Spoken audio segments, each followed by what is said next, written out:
You ever meet someone who looks harmless? Someone everyone praises? Someone who's supposed to guide you, but instead watches your every move like a vulture waiting for you to trip? This is the story of how a so-called team legend tried to sabotage my entire career, humiliate me in front of over 100 people, and almost cost me my future. But when I finally exposed him, I had no idea the truth would hit so hard it'd end his entire life. Literally. If you've ever had a coworker undermine you, take credit for your work, or treat you like you didn't belong, then this story is for you. Hit that like button, subscribe if you love justice, and let's dive into the revenge that went way deeper than I ever expected. I never planned on becoming anyone's rival. When I joined the company, I was just excited. Nervous too, sure, but in a good way. The kind of nerves that come right before a new chapter you've actually been looking forward to. 10 years ago, I landed what I considered my dream role: software support for a major tech company in the UK. And I'd been in the industry for 7 years already, long enough to know what I was doing, but young enough that I still had that spark, that hunger. In the team, they were good people. Funny, helpful, weird in the way tech people usually are. Except for one man, Shane.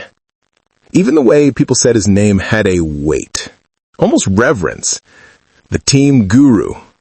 That guy knows everything. If you're really stuck, he's the one you go to. He'd been with the company longer than I'd been alive, nearly 40 years. Even though we all worked from home, it felt like he was part of the office furniture, immovable, permanent, carved out of the company's foundation.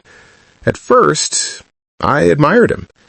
He did know an unbelievable amount, especially about the legacy systems we supported, the oldest stuff, the stuff nobody wanted to touch, but everyone relied on.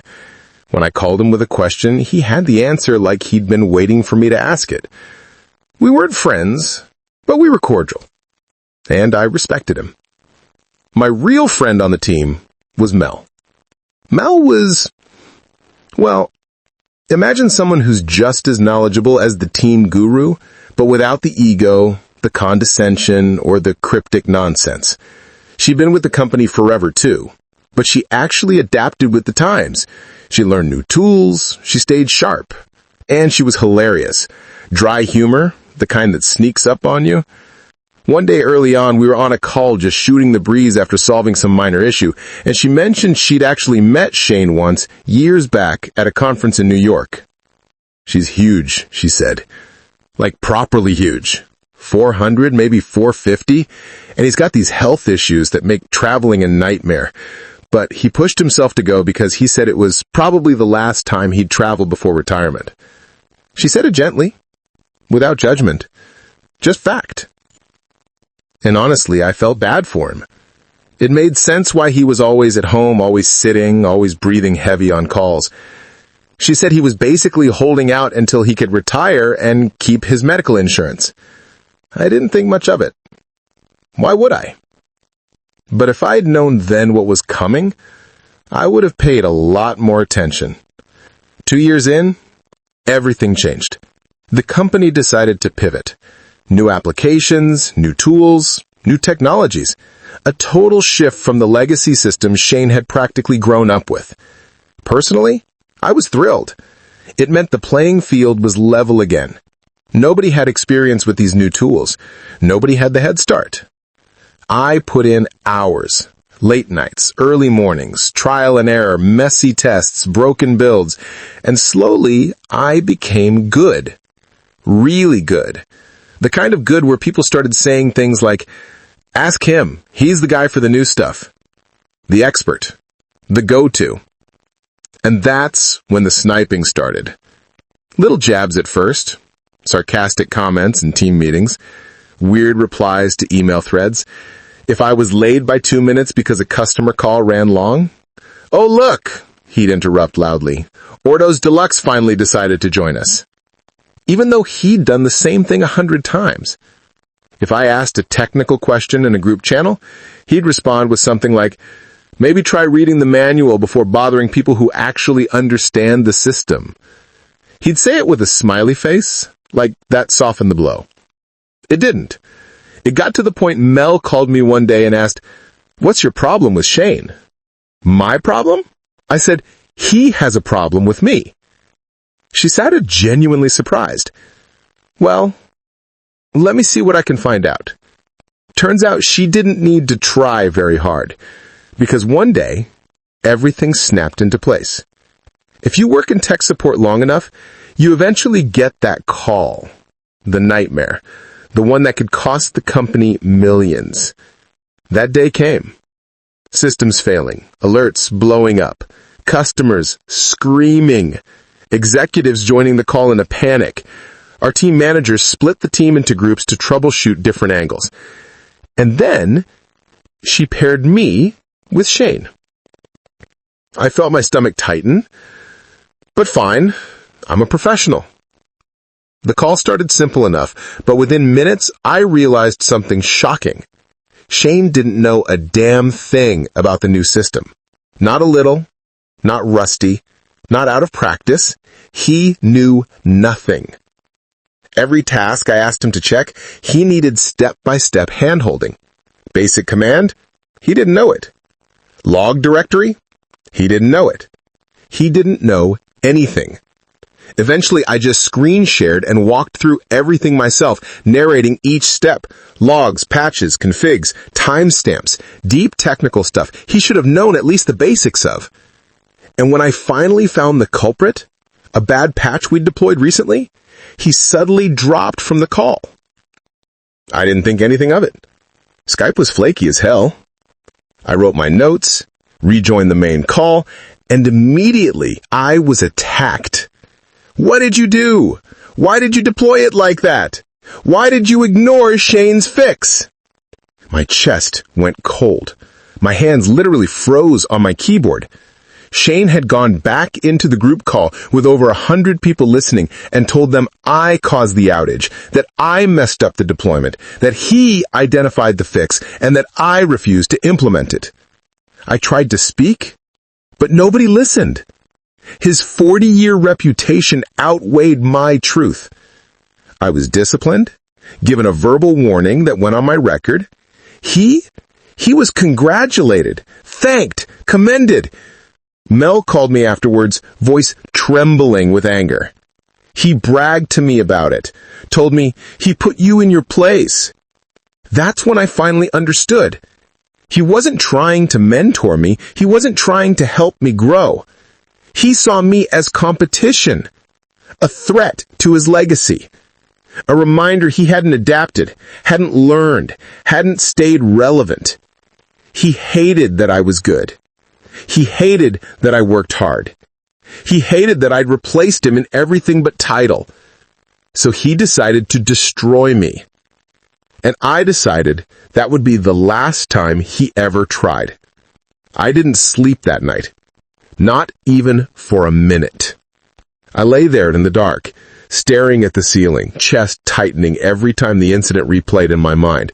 My jaw ached from clenching it. My stomach burned with that sickening mix of anger and helplessness. You know that feeling when someone lies about you and everyone believes them because they've known that person longer? Because they have history? Because you're the new one, the easy one to blame? The convenient sacrifice? That feeling dug its nails into my ribs and wouldn't let go. I kept asking myself, what more could I have done? Why didn't I defend myself harder? Why didn't they listen? But no matter how many times I replayed it, the truth was the same. Shane had humiliated me, publicly, intentionally, and he'd gotten away with it so easily he was bragging about it. The injustice sat in my chest like a burning coal. The next morning, the house felt colder than usual. Gray, dreary English weather, the kind that seeped into your bones. Logging into work, I felt like a man walking back into a burning building. The shame from yesterday clung to me, even though I hadn't done anything wrong. The team chat was quiet. People were awkward around me. Some were sympathetic. Others were distant. And then Shane pinged me. Shane, rough day yesterday, huh? Don't worry, you'll bounce back. Smiley face.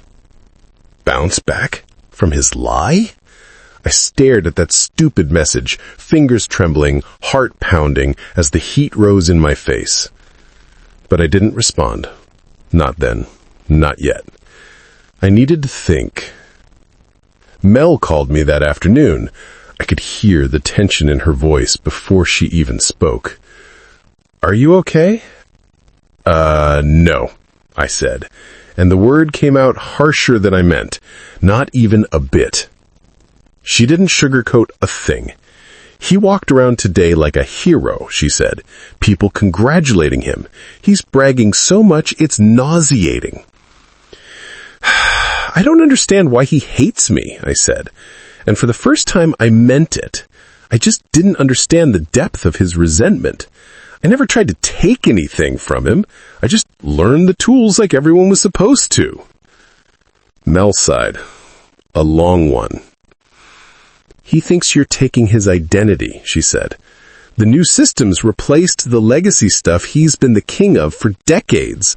And you're good at them. Really good. He thinks you're making him obsolete. I rubbed my forehead, pacing the small space between my desk and window. That wasn't my intention, I muttered. I know, she said, but he's old school, prideful. He doesn't grow with the job. He stays in one place and expects the world to stay there with him. Well, I said, bitterness creeping in. The world moved. She didn't argue. And that silence felt like confirmation that I wasn't imagining things. I wasn't being dramatic. This man had decided I was the enemy. 3 days later, the disciplinary meeting arrived. HR, my manager, a cold, sterile conference call.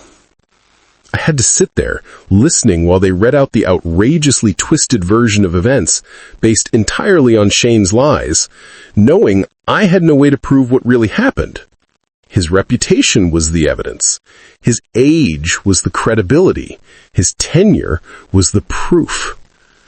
I walked out of that meeting with a formal verbal warning staining my record like ink that wouldn't fade. It hit harder than I expected, not because of the warning itself, but because of what it represented. I could do everything right, work hard, learn fast, step up, step in, go above and beyond, and it still wasn't enough. One bitter old man could undo all of it with a lie. And everyone would listen. That was the moment something inside me cracked. Something small, but sharp. It was the moment I realized, if I didn't fight back, if I didn't protect myself, he'd keep doing this, again and again, until one day he succeeded. He'd destroy my career simply because he didn't like that I'd grown. I wasn't going to give him that chance. But here's something I've learned. Revenge isn't born from rage. Rage is too messy, too loud, too impulsive. Revenge grows in silence, in long nights where you can't sleep, in the quiet moments where the humiliation stings too much to ignore, in the heavy space between what happened and what should have happened. Revenge forms in the gap between justice and reality. It doesn't start with shouting. It starts with thinking, and I spent those next weeks thinking. Deeply, quietly, angrily. I noticed small things about Shane I hadn't before. How he avoided tasks involving the new software entirely. How he clung to legacy tools like a lifeline. How terrified he seemed of being seen as anything less than irreplaceable. And then one day, Mel gave me the missing piece. She called me unexpectedly. You won't believe what Shane said today. What now? I mentioned you, just casually, and he said, she hesitated. He said he made sure you lost that incident battle because someone had to put the new kid in his place. My jaw clenched so hard it popped. He admitted it? I asked, shocked. Oh yeah, full-on bragging. Didn't even hide it. I exhaled, anger vibrating through me. Damn, I wish you had recorded that. She laughed. You know, Skype shows a warning. He'd never say that on a recorded line. But I wasn't laughing, because a thought snapped into place so suddenly, it felt like a spark ignited behind my eyes. A loophole. A weakness. A way to expose him with his own words. A way to finally bring the truth into the light. I felt the revenge forming, solidifying, becoming real. Mel, I think I know exactly what to do. There's a moment in every revenge story, a moment where something inside you switches from, I can't believe this is happening to me, to, I'm about to take control. For me, that moment came the second Mel said, he'd never say that on a recorded line. Most people would hear that and accept it as a dead end. But my mind grabbed onto one specific word she said. On. He wouldn't brag on a recorded line. But what about off the recorded line? The idea sparked so fast it felt like electricity shot down my spine. A nearly perfect plan, a loophole in human nature, an exploit in the dynamics of pride and ego. Because Shane loved to brag. He needed to feel powerful. He needed to feel untouchable. He needed to dominate me, even if it meant making up stories. And people like that, they always slip when they think they're safe. For 3 days, I ran the scenario over and over in my mind. Every possible outcome, every potential flaw, every word I would say.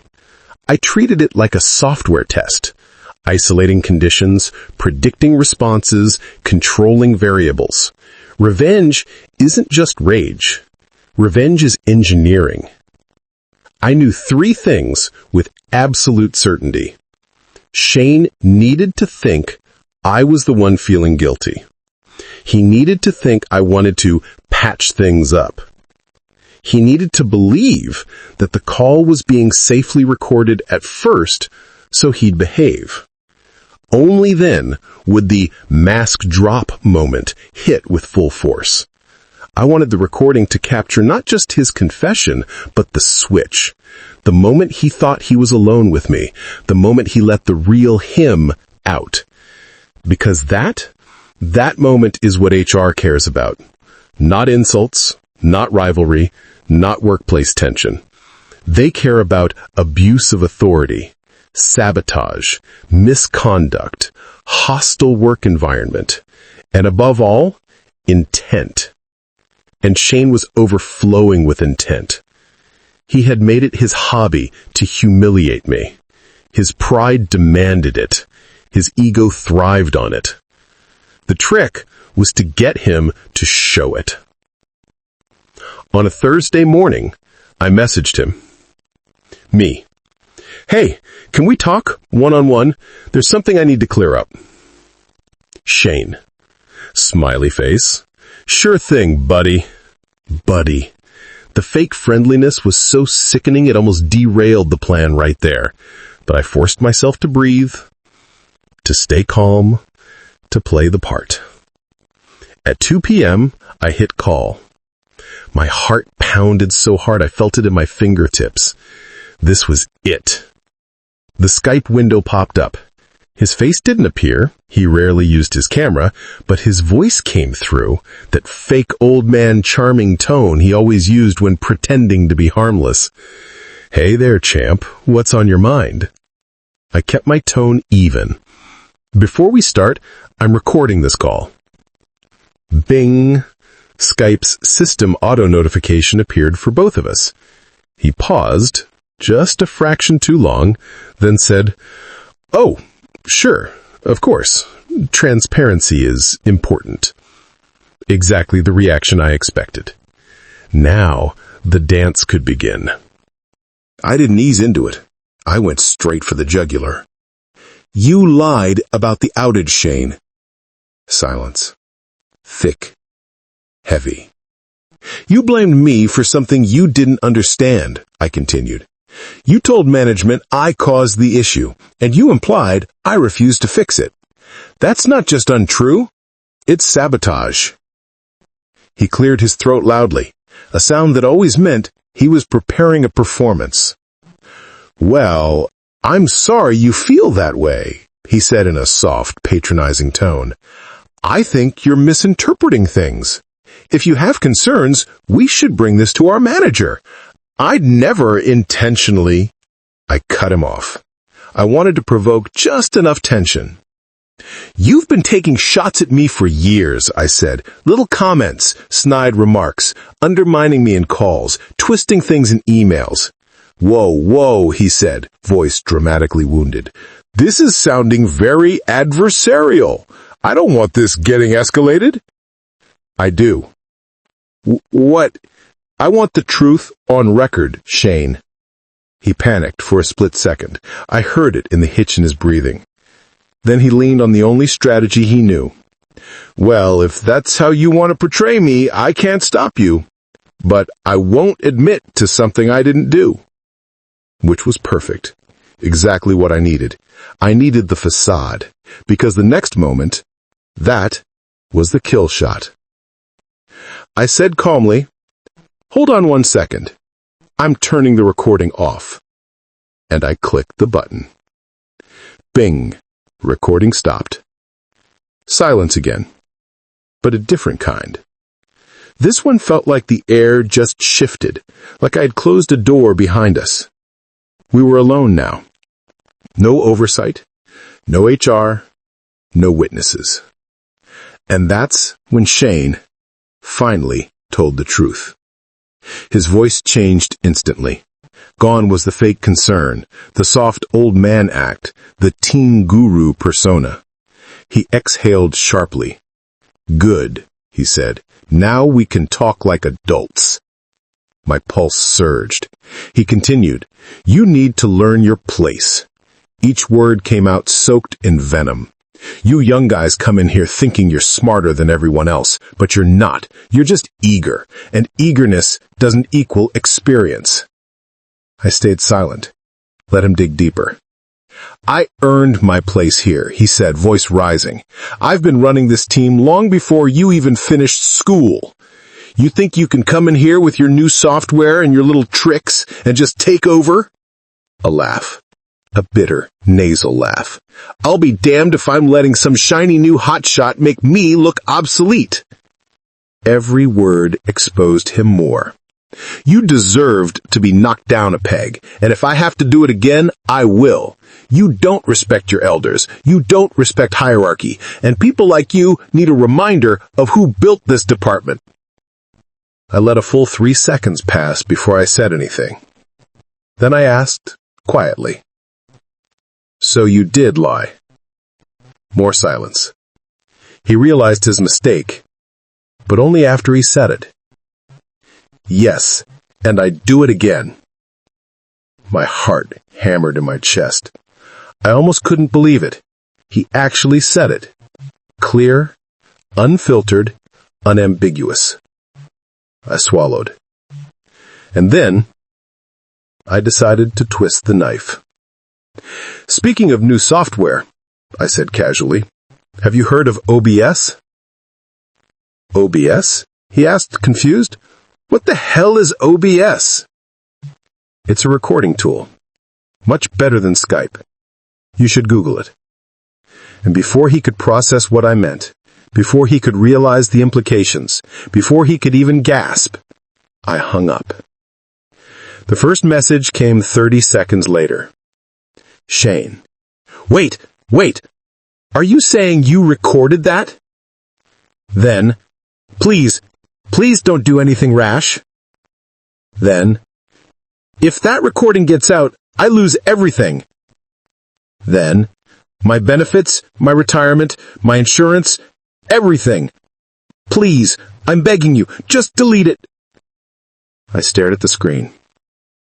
My anger didn't vanish, but something unexpected washed over me. A cold, heavy clarity. He hadn't cared when my job was threatened.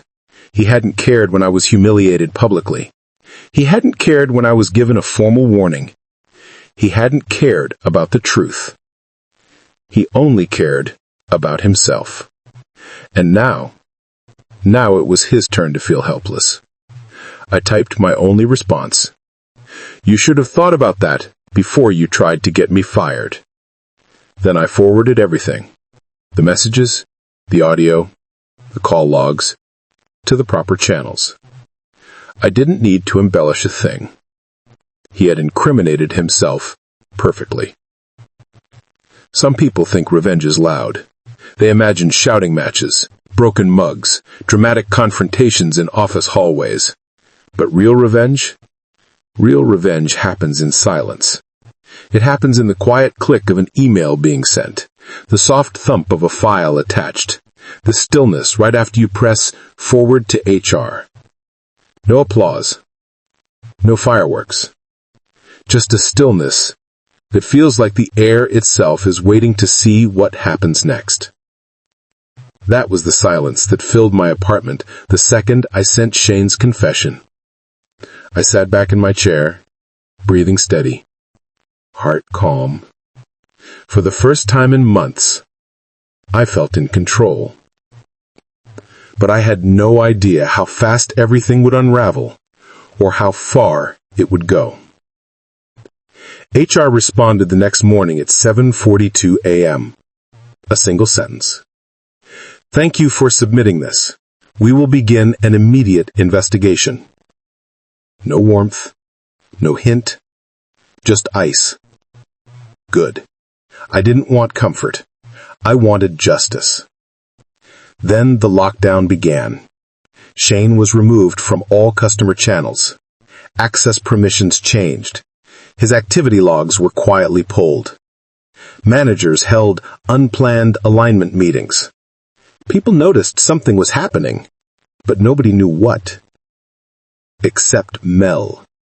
She called me the moment she saw Shane disappear from a 3-person troubleshooting thread.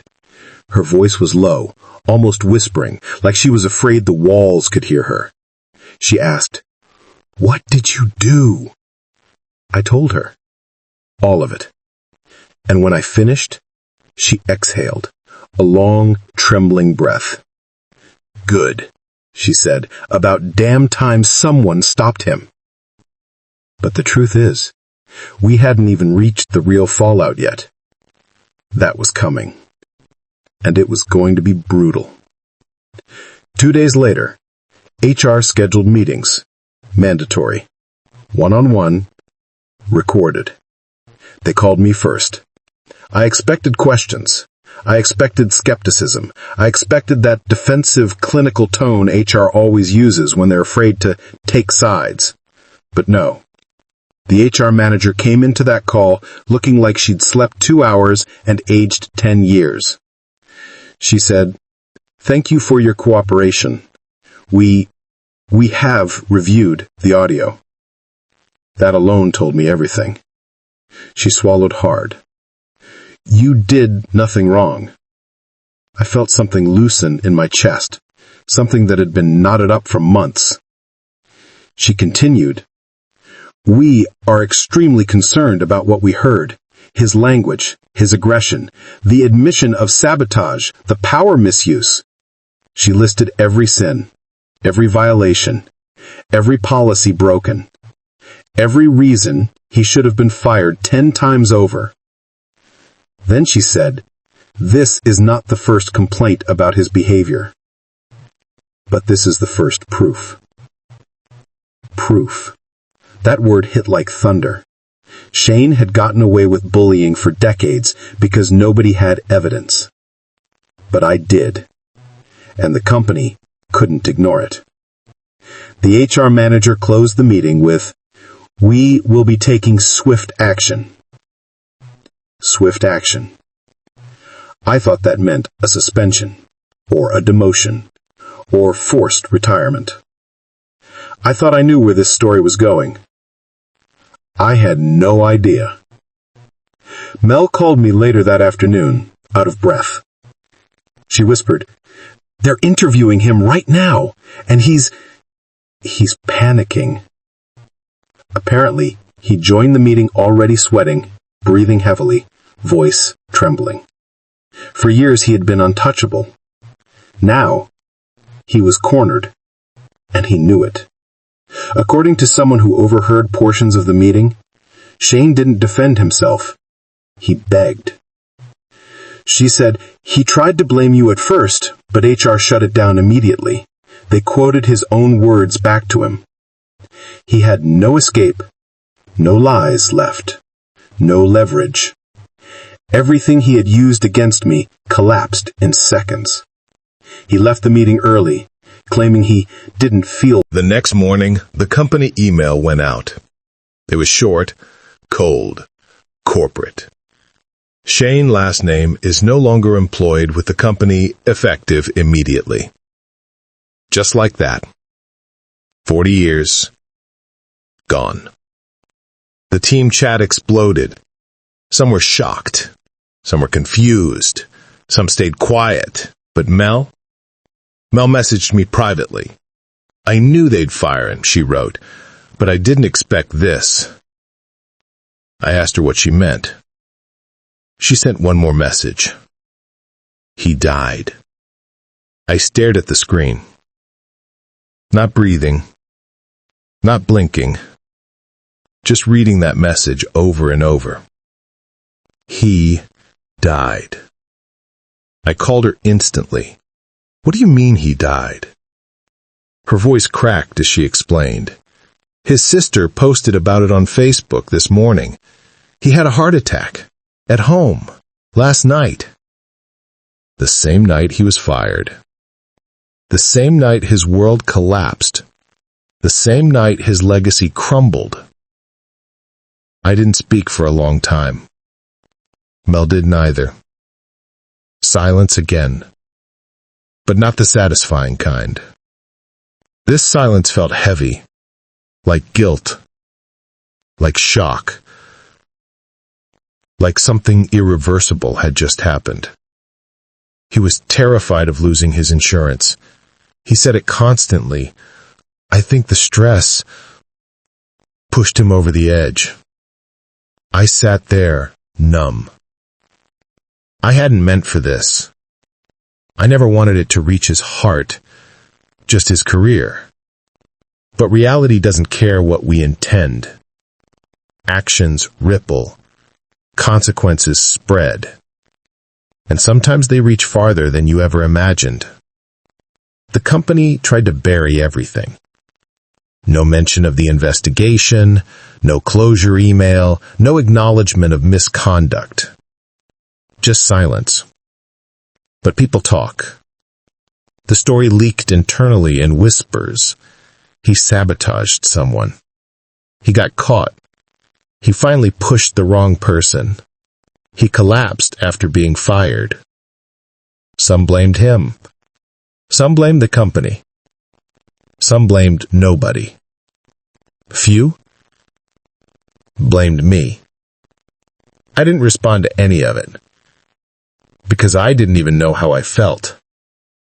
Part of me felt vindicated. He had tried to destroy my life. He had lied publicly. He had abused his power. He chose every step that led him to that meeting.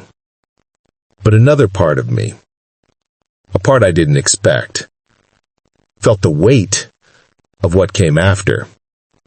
Not responsibility. I didn't kill him. But the weight of the reality that my actions triggered the domino that ended with his heart failing. Revenge is clean in fantasy. In real life, it leaves fingerprints on your conscience. HR quietly removed my verbal warning. My record was cleared. They apologized privately, never publicly. The team stopped taking legends at their word without evidence. Processes changed. Approval chains updated. Documentation demanded. All because of one recording. One conversation. One moment where an untouchable man thought he was finally safe to show who he really was. I didn't attend any company grief call. I didn't post condolences in the group chat. I didn't pretend to mourn him. But I did sit quietly one night, alone at my desk, and whispered into the dim blue glow of my monitor, "You didn't have to make me your enemy." Because that's the truth. He chose the battlefield. He lit the match. He ignited the rivalry. He taught me what he was capable of. In the end, all I did was pull away the curtain, and the world saw what he'd been hiding. People always ask if revenge is worth it. Here's what I learned. Revenge doesn't always end the way you expect. It doesn't always feel triumphant. Sometimes justice comes with shadows attached to it. But this was never about destroying him. It was about protecting myself. He fired the first shot. He kept firing. And when he made the mistake of thinking I wouldn't fire back, I did. People say karma got him. People say his choices caught up. Me? I think life is more complicated than that. I didn't celebrate his death, but I didn't mourn him either. I simply moved on. Wiser. Sharper. Less trusting. More dangerous. And with the quiet, undeniable knowledge that sometimes the truth is so heavy, it crushes the person who's been running from it. If you made it all the way to the end, you're exactly the kind of person this channel is built for. So do me a favor. Hit that like button, subscribe, and turn on notifications so you never miss another deep dive revenge story like this one. And tell me in the comments, did Shane deserve what happened? Or did this revenge go too far? Your thoughts help shape the next story. Until then, stay sharp, stay aware, and remember, revenge is best served when they never see it coming.